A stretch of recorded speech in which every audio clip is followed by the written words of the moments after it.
ਜੀ ਆਇਆਂ ਨੂੰ ਖੁਸ਼ਾਮਦੀਦ।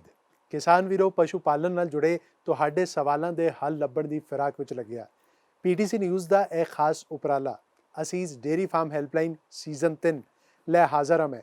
ਤੇ ਜੋ ਨੰਬਰ ਤੁਹਾਡੀ ਸਕਰੀਨ ਤੇ ਆ ਰਿਹਾ ਜੋ ਕਿ ਇਹ 8699037369, ਇਸ ਉੱਤੇ ਤੁਸੀਂ ਮਿਸਡ ਕਾਲ ਕਰ ਦਿਓ ਜਾਂ WhatsApp ਕਰ ਦਿਓ। ਸਾਡੀ ਟੀਮ ਤੁਹਾਡੇ ਨਾਲ ਸੰਪਰਕ ਕਰਦੀ ਹੈ ਤੇ ਪਸ਼ੂ ਪਾਲਣ ਨਾਲ ਜੁੜੇ ਤੁਹਾਡੇ ਸਵਾਲ ਜਾਣਦੀ ਹੈ। ਤੇ ਅੱਜ ਦਾ ਸਾਡਾ ਵਿਸ਼ਾ ਬੜਾ ਹੀ ਅਹਿਮ ਵਿਸ਼ਾ ਹੈ ਕਿ ਲਿਵਰ ਦੀ ਸਿਹਤ ਹੈ ਜ਼ਰੂਰੀ ਸਿਹਤਮੰਦ ਪਸ਼ੂਆਂ ਲਈ, ਜਿਸ ਬਾਰੇ ਗੱਲ ਕਰਨ ਲਈ ਸਾਡੇ ਨਾਲ ਅਸੀਸ ਤੋਂ ਨੇ ਡਾਕਟਰ ਸੁਮੀਤ ਸਿੰਘ। ਡਾਕਟਰ ਸਾਹਿਬ, ਬਹੁਤ ਬਹੁਤ ਸਵਾਗਤ ਹੈ ਤੁਹਾਡਾ। ਧੰਨਵਾਦ ਡਾਕਟਰ ਸਾਹਿਬ, ਸਭ ਤੋਂ ਪਹਿਲੇ ਤੇ ਕਿਉਂਕਿ ਮਨੁੱਖਾਂ ਦੇ ਵਿੱਚ ਤੇ ਲਿਵਰ ਦੀ ਬੜੀ ਮਹੱਤਤਾ ਰਹਿੰਦੀ ਹੈ, ਪਰ ਪਸ਼ੂਆਂ ਦੇ ਵਿੱਚ ਜੇ ਸਿਹਤਮੰਦ ਪਸ਼ੂ ਚਾਹੀਦਾ ਹੈ ਤੇ ਲਿਵਰ ਦੀ ਉਸ ਵਿੱਚ ਕੀ ਮਹੱਤਤਾ ਹੈ? ਪਹਿਲਾਂ ਤਾਂ ਸਾਰੇ ਕਿਸਾਨ ਵੀਰਾਂ ਨੂੰ ਪਿਆਰ ਭਰੀ ਸਤਿ ਸ੍ਰੀ ਅਕਾਲ, ਨਮਸਕਾਰ। ਜਿਵੇਂ ਕਿ ਅੱਜ ਦਾ ਵਿਸ਼ਾ ਜਿਹੜਾ ਅਸੀਂ ਚੁਣਿਆ, ਲਿਵਰ ਹੈਲਥ, ਇਹ ਜਾਂ ਜਿਗਰ ਦੀ ਜਿਹੜੀ ਸਿਹਤ ਹੈ, ਇਹ ਬਹੁਤ ਜ਼ਰੂਰੀ ਹੈ। ਜ਼ਰੂਰੀ ਕਿਉਂ ਹੈ ਕਿ ਜੋ ਵੀ ਸਾਡੇ ਸਰੀਰ ਦੇ ਵਿੱਚ ਜਾਂ ਪਸ਼ੂਆਂ ਦੇ ਸਰੀਰ ਦੇ ਵਿੱਚ ਜੋ ਵੀ ਕੰਮ ਚੱਲ ਰਿਹਾ, ਉਹਦਾ ਧੁਰਾ ਜਾਂ ਸੈਂਟਰ ਪੁਆਇੰਟ ਜਿਹੜਾ ਸਾਡਾ ਲਿਵਰ ਹੈ, ਇਹਦੀ ਇੰਨੀ ਮਹੱਤਤਾ ਤੁਸੀਂ ਇਸ ਚੀਜ਼ ਤੋਂ ਜਾਣ ਕੇ ਲਾ ਸਕਦੇ ਹੋ ਕਿ ਸਾਡੇ ਅੰਦਰੂਨੀ ਅੰਗਾਂ ਦੇ ਵਿੱਚ ਜਿਹੜਾ ਲਿਵਰ ਹੈ, ਇਹਦਾ ਜਿਹੜਾ ਵੇਟ ਹੈ ਉਹ ਸਭ ਤੋਂ ਜ਼ਿਆਦਾ ਹੁੰਦਾ, ਸਭ ਤੋਂ ਵੱਡਾ ਆਰਗਨ ਹੈ ਸਾਡੇ ਸਰੀਰ ਦਾ। ਮੰਨ ਕੇ ਚੱਲੋ ਕਿ ਜਿਹੜੇ ਅਗਰ ਆਪਾਂ ਦੁਧਾਰੂ ਪਸ਼ੂਆਂ ਦੀ ਗੱਲ ਕਰੀਏ ਤਾਂ ਉਹਨਾਂ ਦੇ ਵਜ਼ਨ ਦਾ 1.5%, ਮਤਲਬ ਕਿ ਅਗਰ 500 ਕਿਲੋ ਦਾ ਪਸ਼ੂ ਹੈ ਤਾਂ ਲਗਭਗ 7 ਤੋਂ 8 ਕਿਲੋ ਦਾ ਉਹਨਾਂ ਦਾ ਜਿਗਰ ਹੋਊਗਾ।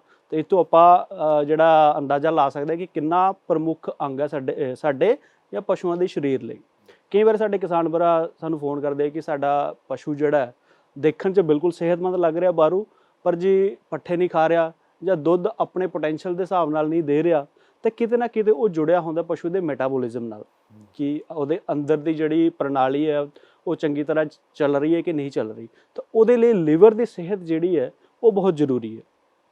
ਜਿੰਨੇ ਵੀ ਆਪਣੇ ਸਰੀਰ ਦੇ ਵਿੱਚ ਚਾਹੇ ਮਨੁੱਖਾਂ ਦੀ ਗੱਲ ਕਰੀਏ ਜਾਂ ਪਸ਼ੂਆਂ ਦੀ ਗੱਲ ਕਰੀਏ, ਉਹ ਕਿਤੇ ਨਾ ਕਿਤੇ ਲਿਵਰ ਨਾਲ ਜੁੜਿਆ। ਸਾਡੀ ਜਿਹੜੀ ਡਾਈਜੈਸ਼ਨ ਹੈ, ਚਾਹੇ ਪ੍ਰੋਟੀਨ ਦੀ ਡਾਈਜੈਸ਼ਨ ਮੰਨ ਲਓ, ਕਾਰਬੋਹਾਈਡਰੇਟ ਦੀ ਡਾਈਜੈਸ਼ਨ ਮੰਨ ਲਓ ਜਾਂ ਫੈਟ ਦੀ ਡਾਈਜੈਸ਼ਨ ਮੰਨ ਲਓ, ਉਹ ਸਾਰੀ ਲਿਵਰ ਦੇ ਨਾਲ ਹੀ ਜੁੜੀ ਹੋਈ ਹੈ। ਲਿਵਰ ਬਹੁਤ ਸਾਰੇ ਰਸਾਬ ਬਣਾਉਂਦਾ, ਬਾਈਲ ਜੂਸ ਬਣਾਉਂਦਾ, ਜਿਹਦੇ ਵਿੱਚ ਐਂਜ਼ਾਈਮਸ ਐਂਡ ਹਾਰਮੋਨਸ ਹੁੰਦੇ ਆ, ਜਿਹੜੇ ਸਾਡੇ ਸਰੀਰ ਤੇ ਪਸ਼ੂਆਂ ਦੇ ਸਰੀਰ ਦੇ ਵਿੱਚ ਉਸ ਪ੍ਰੋਟੀਨ, ਫੈਟ ਤੇ એનર્ਜੀ ਨੂੰ ਮੈਟਾਬੋਲਾਈਜ਼ ਜਾਂ ਪਚਾਉਣ 'ਚ ਪਸ਼ੂ ਦੀ ਮਦਦ ਕਰਦੇ ਆ।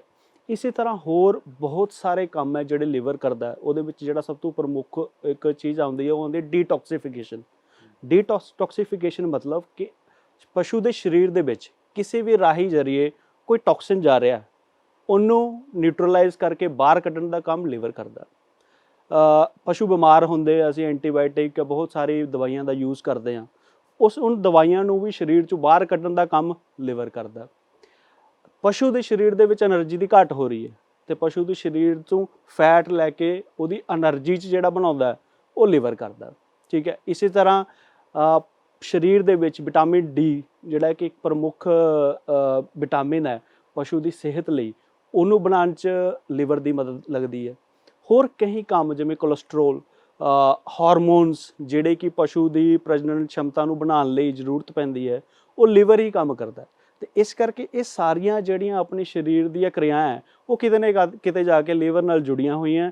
ਤੇ ਜੇ ਪਸ਼ੂ ਦੇ ਲਿਵਰ 'ਚ ਕੋਈ ਦਿੱਕਤ ਆਊਗੀ ਤਾਂ ਪਸ਼ੂ ਦੇ ਪਰਫਾਰਮੈਂਸ ਵਿੱਚ, ਚਾਹੇ ਉਹ ਵੇਟ ਗੇਨ 'ਚ ਕਹਿ ਲਓ, ਚਾਹੇ ਦੁੱਧ 'ਚ ਕਹਿ ਲਓ, ਉਹ ਕਿਤੇ ਨਾ ਕਿਤੇ ਉਹ ਪਸ਼ੂ ਜਿਹੜਾ ਪਿੱਛੇ ਦੀ ਤਰਫ ਹੀ ਜਾਊਗਾ।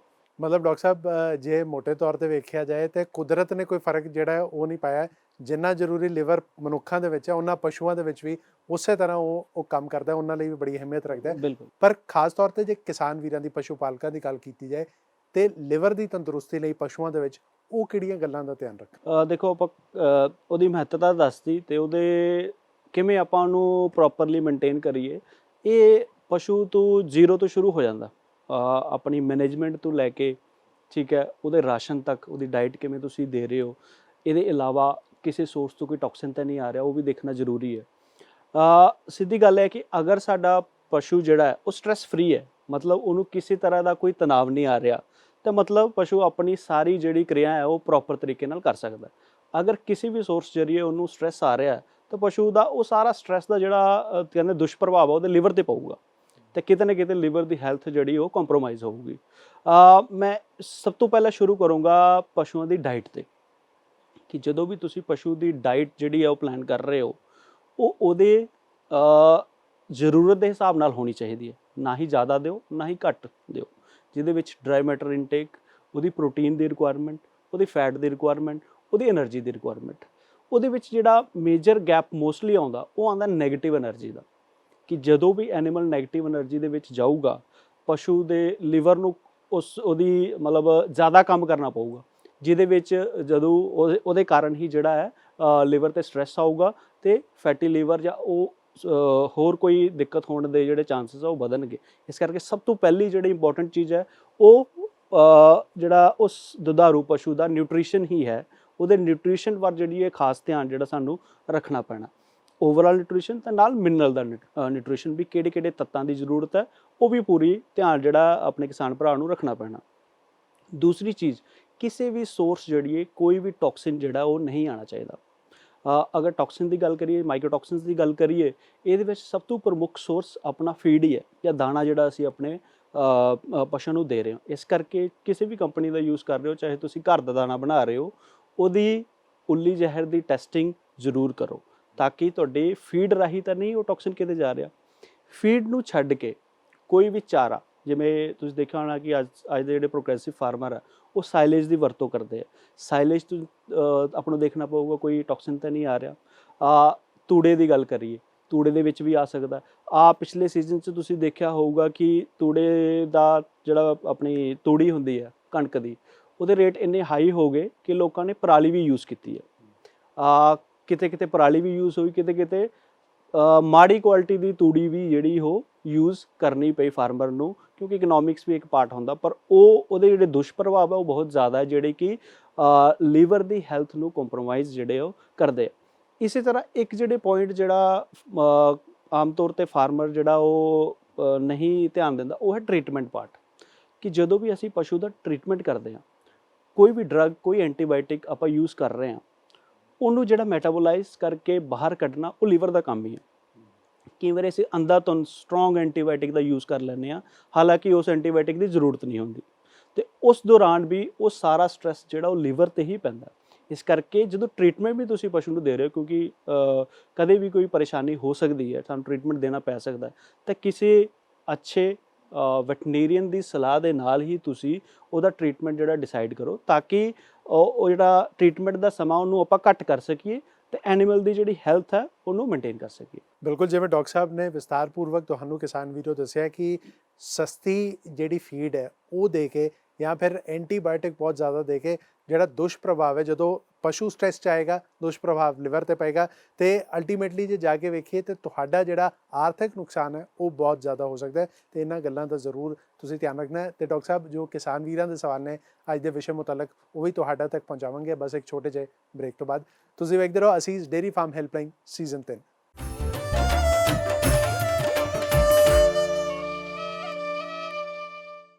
ਬ੍ਰੇਕ ਤੋਂ ਬਾਅਦ ਤੁਹਾਡਾ ਸਵਾਗਤ ਹੈ। ਤੁਸੀਂ ਵੇਖ ਰਹੇ ਹੋ ਅਸੀਸ ਡੇਅਰੀ ਫਾਰਮ ਹੈਲਪਲਾਈਨ ਸੀਜ਼ਨ 3 ਅਤੇ ਅੱਜ ਦਾ ਸਾਡਾ ਵਿਸ਼ਾ ਹੈ ਕਿ ਲਿਵਰ ਦੀ ਸਿਹਤ ਹੈ ਜ਼ਰੂਰੀ ਸਿਹਤਮੰਦ ਪਸ਼ੂ ਲਈ, ਜਿਸ ਬਾਰੇ ਗੱਲ ਕਰ ਰਹੇ ਨੇ ਸਾਡੇ ਨਾਲ ਅਸੀਸ ਤੋਂ ਡਾਕਟਰ ਸੁਮਿਤ ਸਿੰਘ। ਡਾਕਟਰ ਸਾਹਿਬ, ਹੁਣ ਕਿਸਾਨ ਵੀਰਾਂ ਨਾਲ ਸਿੱਧਾ ਸੰਪਰਕ ਸਾਧਾਂਗੇ, ਕਾਲ ਦੇ ਜ਼ਰੀਏ ਜੁੜਾਂਗੇ ਅਤੇ ਉਹਨਾਂ ਦੇ ਸਵਾਲ ਜਾਣਾਂਗੇ। ਪਹਿਲੇ ਕਿਸਾਨ ਵੀਰ ਸਾਡੇ ਨਾਲ ਜੁੜ ਚੁੱਕੇ ਨੇ, ਉਹਨਾਂ ਦਾ ਸਵਾਲ ਕੀ ਹੈ ਉਹ ਜਾਣਦੇ ਆ। ਹਾਂਜੀ, ਕੀ ਨਾਂ ਹੈ ਜੀ ਤੁਹਾਡਾ, ਕਿੱਥੋਂ ਬੋਲ ਰਹੇ ਹੋ? ਸਤਿ ਸ਼੍ਰੀ ਅਕਾਲ ਜੀ, ਮੇਰਾ ਨਾਮ ਤੀਰਥ ਸਿੰਘ ਹੈ ਜੀ, ਪਿੰਡ ਪੰਧੇਰ, ਜ਼ਿਲ੍ਹਾ ਜਲੰਧਰ। ਹਾਂਜੀ, ਆਪਣਾ ਸਵਾਲ ਪੁੱਛੋ ਜੀ। ਪਸ਼ੂਆਂ ਦੀ ਲੀਵਰ ਦੀਆਂ ਬਿਮਾਰੀਆਂ ਦੇ ਮੇਨ ਕਾਰਨ ਦੱਸ ਦਿਓ ਜੀ। ਦੇਖੋ ਜੀ, ਮੈਂ ਇਹਨੂੰ ਦੋ ਭਾਗਾਂ 'ਚ ਵੰਡਣਾ ਚਾਹੂੰਗਾ ਕਿ ਕਾਰਨ ਜਾਂ ਬਿਮਾਰੀਆਂ ਕਿਹੜੀਆਂ ਹੋ ਸਕਦੀਆਂ। ਇੱਕ ਭਾਗ ਹੈ ਜਿਹੜਾ ਸਾਡਾ ਮੈਨੇਜਮੈਂਟ ਅਤੇ ਨਿਊਟ੍ਰੀਸ਼ਨ ਨਾਲ ਜੁੜਿਆ ਹੋਇਆ। ਦੂਸਰਾ ਭਾਗ ਹੈ ਜਿਹੜਾ ਕਲੀਨਿਕਲ ਕੰਡੀਸ਼ਨਸ ਕੁਛ ਹੁੰਦੀਆਂ ਜਿਹੜੀਆਂ ਆਪਣੇ ਪਸ਼ੂਆਂ ਦੇ ਵਿੱਚ ਹੋ ਜਾਂਦੀਆਂ, ਜਿਹੜੀ ਲਿਵਰ ਦੀ ਹੈਲਥ ਨੂੰ ਖਰਾਬ ਕਰਦੀਆਂ। ਅਗਰ ਮੈਨੇਜਮੈਂਟ ਅਤੇ ਨਿਊਟ੍ਰੀਸ਼ਨ ਦੀ ਗੱਲ ਕਰੀਏ, ਕੁਛ ਬਿਮਾਰੀਆਂ ਐਸੀਆਂ ਜਿਵੇਂ PPH ਹੋ ਗਿਆ, ਠੀਕ ਹੈ, ਫੈਟੀ ਕਾਊ ਸਿੰਡਰੋਮ ਹੋ ਗਿਆ, ਜਾਂ ਖਾਸ ਤੌਰ 'ਤੇ ਟ੍ਰਾਂਜੀਸ਼ਨ ਪੀਰੀਅਡ। ਕਈ ਵਾਰੀ ਫਾਰਮਰ ਦਾ ਇਹ ਮੰਨਣਾ ਹੁੰਦਾ ਕਿ ਟ੍ਰਾਂਜੀਸ਼ਨ ਪੀਰੀਅਡ 'ਚ ਆਪਣੀ ਗਾਂ ਜਾਂ ਮੱਝ ਨੂੰ ਆਪਾਂ ਚੰਗਾ ਤਗੜਾ ਮੋਟਾ ਕਰ ਲਈਏ ਅਤੇ ਉਹ ਗਾਂ ਜਾ ਕੇ ਦੁੱਧ ਚੰਗਾ ਦੇਊਗੀ, ਪਰ ਅਸਰ ਉਹਦਾ ਉਲਟਾ ਹੁੰਦਾ ਕਿ ਸੂਣ ਤੋਂ ਬਾਅਦ ਉਸ ਗਾਂ ਜਾਂ ਮੱਝ ਦਾ ਜਿਹੜਾ ਡਰਾਈ ਮੈਟਰ ਇਨਟੇਕ ਹੈ ਜਾਂ ਖਾਣ ਦੀ ਸ਼ਮਤਾ ਜਿਹੜੀ ਘੱਟ ਹੋਊਗੀ, ਉਹ ਨੈਗੇਟਿਵ એનર્ਜੀ ਵੱਲ ਜਾਣ ਦੇ ਉਹਦੇ ਚਾਂਸਸ ਜ਼ਿਆਦਾ ਹੋਣਗੇ ਅਤੇ ਫੈਟੀ ਕਾਊ ਸਿੰਡਰੋਮ ਹੋਣ ਦੇ ਚਾਂਸਸ ਜਿਹੜੇ ਆ ਜਾਂ ਫੈਟੀ ਲਿਵਰ ਹੋਣ ਦੇ ਚਾਂਸਸ ਜਿਹੜੇ ਉਹ ਜ਼ਿਆਦਾ ਹੋ ਜਾਣਗੇ। ਇਸ ਕਰਕੇ ਇਹ ਭਾਗ ਤਾਂ ਜੁੜਿਆ ਹੋਇਆ ਜਿਹੜਾ ਤੁਹਾਡੀ ਮੈਨੇਜਮੈਂਟ ਅਤੇ ਨਿਊਟ੍ਰੀਸ਼ਨ ਨਾਲ ਹੈ। ਕੁਛ ਕਲੀਨਿਕਲ ਕੰਡੀਸ਼ਨ ਦੀ ਗੱਲ ਕਰੀਏ ਤਾਂ ਉਹ 'ਚ ਸਭ ਤੋਂ ਪਹਿਲੇ ਜਿਹੜਾ ਆ ਜਾਂਦਾ ਉਹ ਆਉਂਦਾ ਡੀਵਾਰਮਿੰਗ ਮਤਲਬ ਕਿ ਅਗਰ ਤੁਸੀਂ ਆਪਦੇ ਪਸ਼ੂ ਨੂੰ ਰੈਗੂਲਰ ਡੀਵਾਰਮਿੰਗ ਕਰ ਰਹੇ ਹੋ ਕਿ ਨਹੀਂ ਕਰ ਰਹੇ ਹੋ, ਕਿਉਂਕਿ ਕੁਝ ਐਸੇ ਇੰਟਰਨਲ ਪੈਰਾਸਾਈਟ ਹੁੰਦੇ ਜਿਵੇਂ ਫਿਸ਼ੋਲਾ ਦੀ ਗੱਲ ਕਰੀਏ ਜਿਹੜਾ ਕਿ ਲੀਵਰ ਦੇ ਉੱਪਰ ਹੀ ਪਣਪਦਾ ਤੇ ਲੀਵਰ ਦੇ ਵਿੱਚ ਬਹੁਤ ਜ਼ਿਆਦਾ ਡੈਮੇਜ ਜਿਹੜੀ ਉਹ ਕਰਦਾ। ਇਹਦੇ ਨਾਲ ਕੁਝ ਕੰਡੀਸ਼ਨਸ ਜੁੜੀਆਂ ਹੋਈਆਂ ਜਿਹੜੀਆਂ ਕਿ ਆਪਣੀ ਪੈਰਾਸਾਈਟ ਨਾਲ ਹੀ ਜੁੜੀਆਂ ਹੋਈਆਂ, ਜਿਹਨੂੰ ਆਪਾਂ ਬਲੱਡ ਪੈਰਾਸਾਈਟ ਕਹਿ ਦਿੰਦੇ ਹਾਂ, ਜਿਵੇਂ ਥਲੇਰੀਆ, ਬਵੇਸ਼ੀਆ, ਐਨਾਪਲਾਜ਼ਮਾ। ਇਹ ਸਾਰੇ ਜਿਹੜੇ ਜੀਵਾਣੂ ਹੈ ਇਹ ਲੀਵਰ ਦੀ ਹੈਲਥ ਨੂੰ ਕਿਤੇ ਨਾ ਕਿਤੇ ਜਾ ਕੇ ਖਰਾਬ ਕਰਦੇ ਆ, ਲੀਵਰ ਦੇ ਵਿੱਚ ਜਿਹੜੀ ਹੈ ਪ੍ਰੋਬਲਮ ਕਰਦੇ ਆ, ਐਨੀਮਲ ਅਨੀਮੀਆ ਦੀ ਤਰਫ ਜਾਂਦਾ ਤੇ ਬਹੁਤ ਸਾਰੇ ਕੇਸਿਸ 'ਚ ਜਿਹੜੀ ਐਨੀਮਲ ਦੀ ਡੈਥ ਵੀ ਹੋ ਸਕਦੀ ਹੈ। ਡੈਥ ਹੋਣ ਤੋਂ ਪਹਿਲਾਂ ਐਨੀਮਲ ਦੀ ਜਿਹੜੀ ਪਰਫਾਰਮੈਂਸ ਹੈ ਬਹੁਤ ਵੀਕ ਹੋ ਜਾਊਗੀ। ਤੀਸਰਾ ਭਾਗ ਜਿਹੜਾ ਹੈ ਉਹ ਹੈ ਟੌਕਸਿਨ ਦੇ ਰਿਲੇਟਡ, ਕਿ ਕੋਈ ਵੀ ਉੱਲੀ ਜ਼ਹਿਰ ਅਗਰ ਸਾਡੇ ਪਸ਼ੂਆਂ ਦੇ ਵਿੱਚ ਜਾ ਰਿਹਾ ਹੈ, ਕੋਈ ਵੀ ਟੌਕਸਿਨ ਜਿਹੜਾ ਉਹ ਐਜ਼ ਏ ਹਿਪੈਟੋਟੌਕਸਿਕ ਆਪਾਂ ਕਹਿ ਦਿੰਦੇ ਹਾਂ ਕਿ ਜਿਹੜੇ ਲਿਵਰ ਦੇ ਸੈਲਸ ਹੈ ਉਹਨੂੰ ਮਾਰਨ ਦਾ ਕੰਮ ਕਰਦੇ ਆ ਤੇ ਲਿਵਰ ਨੂੰ ਬਿਮਾਰ ਕਰਦੇ ਆ। ਇਹ ਸਾਰੀ ਚੀਜ਼ਾਂ ਜਿਹੜੀਆਂ ਉਹ ਲਿਵਰ ਦੀ ਹੈਲਥ ਨੂੰ ਖਰਾਬ ਕਰਦੀ ਹੈ। ਇਸੇ ਤਰ੍ਹਾਂ ਇੱਕ ਪੁਆਇੰਟ ਜਿਹੜਾ ਮੈਂ ਤੁਹਾਨੂੰ ਪਹਿਲੇ ਕਿਹਾ ਸੀ ਉਹ ਹੈ ਐਕਸੈਸਿਵ ਯੂਜ਼ ਆਫ ਡਰੱਗਸ ਜਾਂ ਟ੍ਰੀਟਮੈਂਟ 'ਚ ਜੋ ਆਪਾਂ ਜਿਹੜਾ ਸਲਾਹ ਦੇ ਬਿਨਾਂ ਟ੍ਰੀਟਮੈਂਟ ਕਰ ਦਿੰਦੇ ਹਾਂ, ਠੀਕ ਹੈ, ਲੰਬਾ ਸਮੇਂ 10 15 ਦਿਨ ਟ੍ਰੀਟਮੈਂਟ ਚੱਲਦਾ ਰਹਿੰਦਾ, ਉਹ ਵੀ ਕਿਤੇ ਨਾ ਕਿਤੇ ਲਿਵਰ ਦੀ ਹੈਲਥ ਨੂੰ ਖਰਾਬ ਕਰਦੇ, ਕਿਉਂਕਿ ਡੀਟੌਕਸੀਫਿਕੇਸ਼ਨ ਕਰਨ ਦਾ ਕੰਮ ਉਹਨਾਂ ਦੇ ਸਰੀਰ ਤੋਂ ਅੰਦਰ ਚੋਂ ਬਾਹਰ ਕੱਢਣ ਦਾ ਕੰਮ ਜਿਹੜਾ ਉਹ ਲਿਵਰ ਦਾ ਹੀ ਹੈ। ਇਹਦੇ ਨਾਲ ਜਦੋਂ ਵੀ ਕੋਈ ਵੀ ਬਿਮਾਰੀ ਅਗਰ ਕਲੀਨਿਕਲ ਕੰਡੀਸ਼ਨ ਆਉਂਦੀ ਹੈ ਸਾਨੂੰ ਟ੍ਰੀਟਮੈਂਟ ਦੇਣਾ ਪੈਂਦਾ, ਉਹਦੇ ਵਿੱਚ ਜਿਹੜੀ ਸਪੋਰਟਿਵ ਥੈਰੇਪੀ ਹੈ ਅਸੀਂ ਉਹ ਮਿਸ ਕਰ ਦਿੰਦੇ ਹਾਂ। ਸਪੋਰਟਿਵ ਥੈਰੇਪੀ ਮਤਲਬ ਕਿ ਤੁਸੀਂ ਅਗਰ ਕੋਈ ਇਨਫੈਕਸ਼ਨ ਹੈ ਐਂਟੀਬਾਇਓਟਿਕ ਦੇਤਾ, ਅਗਰ ਫੀਵਰ ਹੋ ਰਿਹਾ ਤਾਂ ਤੁਸੀਂ ਕੋਈ ਐਂਟੀਪਾਇਰੇਟਿਕ ਦਿੱਤਾ, ਪਰ ਉਹਦੇ ਨਾਲ ਜਿਹੜਾ ਸਪੋਰਟ ਟ੍ਰੀਟਮੈਂਟ ਹੋਣਾ ਸੀ ਜਿਹਦੇ 'ਚ ਵਿਟਾਮਿਨ ਬੀ ਕੰਪਲੈਕਸ ਆ ਜਾਂਦੇ ਆ ਜਾਂ ਲਿਵਰ ਟੌਨਿਕ ਆ ਜਾਂਦੇ ਆ ਜਾਂ ਹੋਰ ਬਹੁਤ ਸਾਰੀ ਮੈਡੀਸਨ ਹੁੰਦੀਆਂ ਜਿਹੜੀਆਂ ਲਿਵਰ ਨੂੰ ਸਪੋਰਟ ਕਰਨ ਲਈ ਚਾਹੀਦੀਆਂ, ਉਹ ਅਸੀਂ ਨਹੀਂ ਦਿੰਦੇ।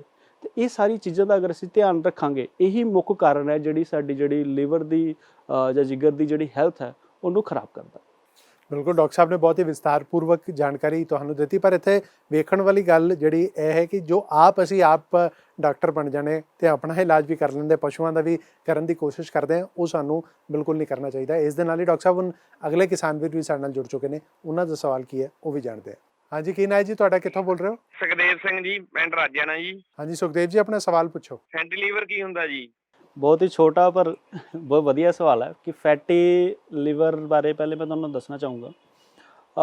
ਜਦੋਂ ਵੀ ਪਸ਼ੂ ਸਾਡਾ ਸਟ੍ਰੈਸ 'ਚ ਹੁੰਦਾ, ਚਾਹੇ ਉਹ ਇੱਕਦਮ ਸੂਣ ਤੋਂ ਬਾਅਦ ਜਦੋਂ ਪਸ਼ੂ ਦੁੱਧ ਵਧਾਉਣਾ ਸ਼ੁਰੂ ਕਰਦਾ, ਉਸ ਟਾਈਮ ਉਹਦੀ ਜਿਹੜੀ ਖਾਣ ਦੀ ਸ਼ਮਤਾ ਹੁੰਦੀ ਹੈ, ਜਿਹਨੂੰ ਆਪਾਂ ਕਹਿੰਦੇ ਡਰਾਈ ਮੈਟਰ ਇਨਟੇਕ, ਉਹ ਬਹੁਤ ਘੱਟ ਹੁੰਦੀ ਹੈ। ਚਾਹੇ ਉਹ ਸੱਜਰ ਸੂਆ ਪਸ਼ੂ ਹੈ ਜਾਂ ਕਈ ਵਾਰ ਹੁਣ ਜਿਵੇਂ ਗਰਮੀ ਦਾ ਮੌਸਮ ਵੀ ਆ ਰਿਹਾ ਤਾਂ ਇਸ ਟਾਈਮ ਵੀ ਜਿਹੜਾ ਪਸ਼ੂ ਜਿਹੜਾ ਸਟ੍ਰੈਸ 'ਚ ਜਾਊਗਾ, ਪਰ ਪਸ਼ੂ ਦੁੱਧ ਦੇ ਰਿਹਾ, ਉਹਦੇ ਵਿੱਚ ਇੱਕ ਨੈਗੇਟਿਵ ਐਨਰਜੀ ਬੈਲੈਂਸ ਬਣਨਾ ਸ਼ੁਰੂ ਹੋ ਜਾਂਦਾ ਕਿ ਜਿੰਨੀ ਐਨਰਜੀ ਦੀ ਰਿਕੁਆਇਰਮੈਂਟ ਉਹਨੂੰ ਹੈ ਉਹ ਪੂਰੀ ਨਹੀਂ ਕਰ ਪਾ ਰਿਹਾ ਕਿਉਂਕਿ ਉਹ ਖਾ ਹੀ ਨਹੀਂ ਪਾ ਰਿਹਾ। ਉਹ ਜਿਹੜਾ ਗੈਪ ਹੈ ਉਹ ਕੀ ਕਰਦਾ, ਉਹ ਆਪਦੇ ਸਰੀਰ ਦਾ ਫੈਟ ਜਿਹੜਾ ਹੈ ਉਹ ਮੋਬਿਲਾਈਜ਼ ਕਰਦਾ, ਉਹਨੂੰ ਖੋਰ ਕੇ ਲਿਵਰ 'ਚ ਲੈ ਕੇ ਆਉਂਦਾ ਤੇ ਲਿਵਰ 'ਚ ਉਹ ਜਿਹੜਾ ਫੈਟ ਹੈ, ਲਿਵਰ ਜਿਹੜਾ ਫੈਟ ਨੂੰ ਗਲੂਕੋਜ਼ ਦੇ ਵਿੱਚ ਕਨਵਰਟ ਕਰਦਾ, ਐਨਰਜੀ ਦੇ ਵਿੱਚ ਕਨਵਰਟ ਕਰਦਾ, ਜਿਹਦੇ ਕਰਕੇ ਪਸ਼ੂ ਦੀ ਜਿਹੜੀ ਐਨਰਜੀ ਰਿਕੁਆਇਰਮੈਂਟ ਉਹ ਪੂਰੀ ਹੋ ਸਕੇ। ਪਰ ਕਈ ਕੰਡੀਸ਼ਨ ਦੇ ਵਿੱਚ ਕੀ ਹੁੰਦਾ, ਜਦੋਂ ਜ਼ਿਆਦਾ ਫੈਟ ਮੋਬਿਲਾਈਜ਼ ਹੁੰਦਾ, ਪਸ਼ੂ ਦੇ ਲਿਵਰ ਦੇ ਉੱਪਰ ਫੈਟ ਜਿਹੜਾ ਡਿਪੋਜ਼ਿਟ ਹੋਣਾ ਸ਼ੁਰੂ ਕਰ ਦਿੰਦਾ, ਜਿਹਨੂੰ ਆਪਾਂ ਫੈਟੀ ਲਿਵਰ ਸਿੰਡਰੋਮ ਕਹਿ ਦਿੰਦੇ ਹਾਂ।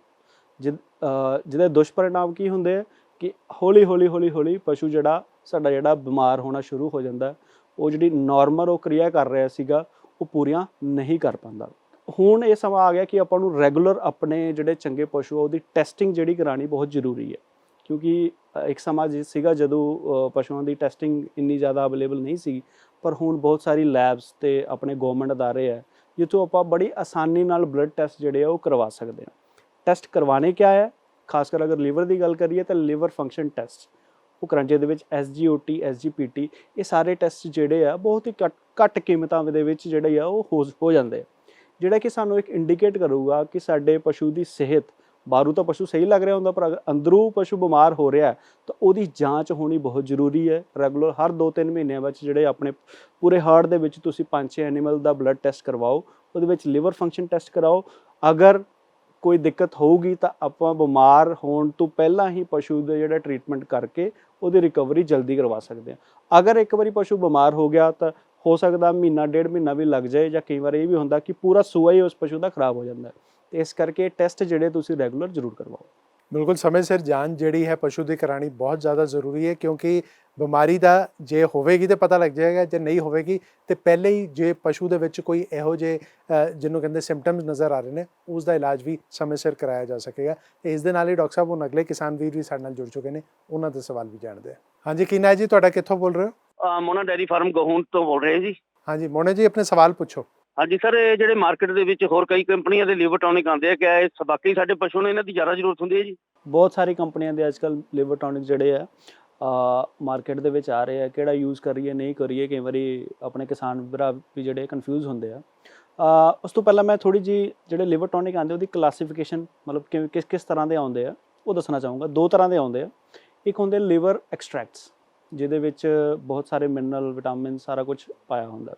ਦੂਸਰੇ ਆਉਂਦੇ ਹਰਬਲ, ਜਿਹੜੇ ਕਿ ਟੋਟਲੀ ਨੈਚੁਰਲ ਹਰਬਸ ਜਿਹੜੇ ਹੁੰਦੇ ਆ, ਪ੍ਰਾਕ੍ਰਿਤਿਕ ਰੂਪ ਤੋਂ ਜਿਹੜੇ ਮਿਲਦੇ ਆ ਉਸ ਤੋਂ ਬਣੇ ਹੁੰਦੇ ਆ। ਦੋਹਾਂ ਦਾ ਕੰਮ ਜਿਹੜਾ ਉਹ ਅਲੱਗ-ਅਲੱਗ ਹੈ।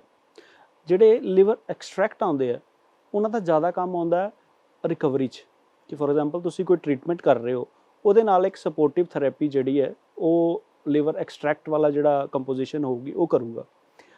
ਜੇ ਹਰਬਲ ਦੀ ਗੱਲ ਕਰੀਏ, ਜਿੰਨੇ ਵੀ ਕੋਈ ਫੈਟ ਅਗਰ ਲਿਵਰ ਦੀ ਸਿਰੋਸਿਸ ਹੋ ਰਹੀ ਹੈ ਟੌਕਸਿਨ ਕਰਕੇ, ਉੱਲੀ ਜ਼ਹਿਰ ਕਰਕੇ, ਤਾਂ ਉਸ ਤੋਂ ਬਚਾਉਣ ਲਈ, ਉਸ ਤੋਂ ਰਿਕਵਰੀ ਕਰਾਉਣ ਲਈ ਹਰਬਲ ਜਿਹੜੇ ਲਿਵਰ ਟੌਨਿਕ ਆ ਉਹ ਕੰਮ ਕਰਨਗੇ। ਇਸ ਕਰਕੇ ਜਿਹੜਾ ਤੁਹਾਡਾ ਲਿਵਰ ਟੌਨਿਕ ਦਾ ਚੁਣਾਵ ਹੈ ਉਹ ਉਸ ਬੇਸਿਸ 'ਤੇ ਹੀ ਹੋਣਾ ਚਾਹੀਦਾ। ਤੀਸਰੀ ਗੱਲ, ਕਈ ਵਾਰ ਤੁਸੀਂ ਕੰਬੀਨੇਸ਼ਨ ਵੀ ਯੂਜ਼ ਕਰ ਸਕਦੇ ਹੋ ਕਿ ਹਰਬਲ ਵੀ ਕਰੋ ਅਤੇ ਦੂਜਾ ਐਕਸਟ੍ਰੈਕਟ ਵੀ ਕਰੋ, ਤਾਂ ਕਿ ਵਧੀਆ ਅਤੇ ਅੱਛਾ ਰਿਸਪੌਂਸ ਤੁਹਾਨੂੰ ਇਹ ਮਿਲ ਸਕੇ। ਉਸ ਤੋਂ ਵੀ ਇੰਪੋਰਟੈਂਟ ਗੱਲ ਜਿਹੜੀ ਮੈਂ ਦੱਸਣਾ ਚਾਹੂੰਗਾ ਕਿ ਹਮੇਸ਼ਾ ਕਿਸੇ ਅੱਛੀ ਕੰਪਨੀ ਦਾ ਹੀ ਯੂਜ਼ ਕਰੋ, ਲੋਕਲ ਕੰਪਨੀ ਦਾ ਨਾ ਕਰੋ। ਦੂਸਰੀ ਚੀਜ਼, ਜੋ ਤੁਹਾਡੇ ਡਾਕਟਰ ਦੁਆਰਾ ਪ੍ਰਿਸਕ੍ਰਾਈਬਡ ਹੋਵੇ, ਤਾਂ ਕਿ ਤੁਹਾਡੇ ਡਾਕਟਰ ਨੂੰ ਐਗਜ਼ੈਕਟ ਪਤਾ ਕਿ ਤੁਹਾਡੇ ਐਨੀਮਲ ਨੂੰ ਕਿਸ ਚੀਜ਼ ਦੀ ਜ਼ਰੂਰਤ ਹੈ, ਅਤੇ ਡਾਕਟਰ ਦੀ ਸਲਾਹ ਦੇ ਨਾਲ ਹੀ ਇਹ ਚੀਜ਼ਾਂ ਦੀ ਵਰਤੋਂ ਜਿਹੜੀ ਕਰਨੀ ਚਾਹੀਦੀ ਹੈ। ਬਿਲਕੁਲ, ਸਲਾਹ ਜਿਹੜੀ ਹੈ ਬਹੁਤ ਜ਼ਰੂਰੀ ਹੈ। ਅਸੀਂ ਸ਼ੁਰੂਆਤ ਦੇ ਵਿੱਚ ਵੀ ਕਿਹਾ ਕਿ ਆਪ ਆਪਣੇ ਵੀ ਡਾਕਟਰ, ਆਪਣੀ ਸਿਹਤ ਦੇ ਹਵਾਲੇ ਨਾਲ ਵੀ ਤੇ ਪਸ਼ੂ ਦੇ ਡਾਕਟਰ ਵੀ ਨਹੀਂ ਬਣਨਾ। ਜੋ ਤੁਹਾਨੂੰ ਇੱਕ ਰਿਕਮੈਂਡ ਕੀਤਾ ਜਾ ਰਿਹਾ ਉਸ ਉੱਤੇ ਜ਼ਰੂਰ ਧਿਆਨ ਦੇਣਾ। ਤੇ ਇੱਥੇ ਵੇਲੇ ਇੱਕ ਛੋਟੇ ਜਿਹੇ ਬ੍ਰੇਕ ਦਾ ਡਾਕਟਰ ਸਾਹਿਬ, ਤੇ ਬ੍ਰੇਕ ਤੋਂ ਬਾਅਦ ਅਸੀਂ ਜਿੱਥੇ ਇੱਕ ਅਗਾਂਹ ਪਸ਼ੂ ਪਾਲਕ ਨਾਲ ਮੁਲਾਕਾਤ ਕਰਾਂਗੇ, ਉੱਥੇ ਅੱਜ ਦਾ ਜੋ ਵਿਸ਼ਾ ਹੈ ਉਸ ਨਾਲ ਜੁੜੇ ਜੋ ਮੁੱਖ ਪੁਆਇੰਟਸ ਨੇ ਉਸ 'ਤੇ ਵੀ ਝਾਤ ਪਾਵਾਂਗੇ। ਤੁਸੀਂ ਵੇਖਦੇ ਰਹੋ Asees dairy farm helpline season 3।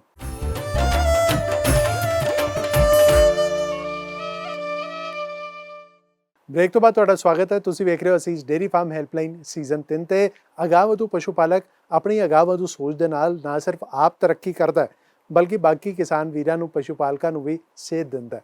ਤੇ ਅਜਿਹੇ ਇੱਕ ਪਸ਼ੂ ਪਾਲਕ ਨਾਲ ਕਰਾਉਣੇ ਹਾਂ ਤੁਹਾਡੀ ਮੁਲਾਕਾਤ।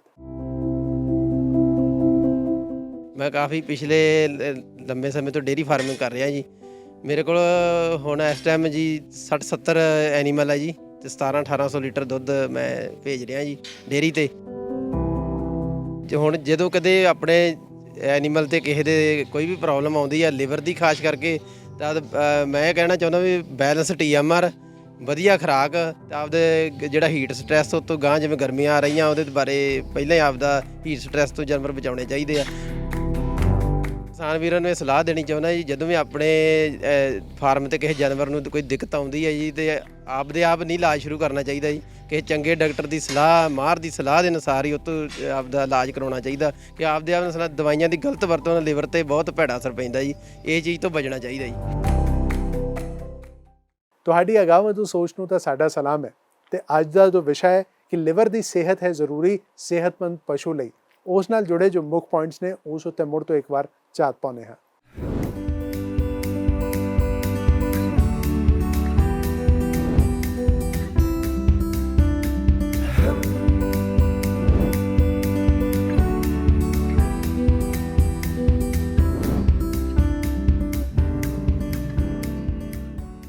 ਬਈ ਆਪਣਾ ਤੇ ਆਪਣੇ ਪਸ਼ੂਆਂ ਦਾ ਚੰਗੀ ਤਰ੍ਹਾਂ ਧਿਆਨ ਰੱਖਿਓ। ਤੇ ਇਹ ਜੋ ਨੰਬਰ ਤੁਹਾਡੀ ਸਕਰੀਨ ਤੇ ਆ ਰਿਹਾ ਜੋ ਕਿ ਹੈ 8699037369, ਇਸ ਉੱਤੇ ਮਿਸਡ ਕਾਲ ਕਰਨੀ ਜਾਂ WhatsApp ਕਰਨਾ ਨਾ ਭੁੱਲਿਓ। ਸਾਡੀ ਟੀਮ ਤੁਹਾਡੇ ਨਾਲ ਸੰਪਰਕ ਕਰੇਗੀ ਅਤੇ ਪਸ਼ੂ ਪਾਲਣ ਨਾਲ ਜੁੜੇ ਤੁਹਾਡੇ ਸਵਾਲ ਜਾਣੇਗੀ। ਡਾਕਟਰ ਸਾਹਿਬ, ਬਹੁਤ ਬਹੁਤ ਧੰਨਵਾਦ ਤੁਹਾਡਾ ਸਾਡੇ ਨਾਲ ਜੁੜਨ ਲਈ ਤੇ ਇੰਨੀ ਵਿਸਤਾਰਪੂਰਵਕ ਔਰ ਇਹਨੇ ਅਹਿਮ ਵਿਸ਼ੇ ਬਾਰੇ ਜਾਣਕਾਰੀ ਸਾਂਝਾ ਕਰਨ ਲਈ। ਥੈਂਕ ਯੂ ਨਿਖਿਲ ਜੀ।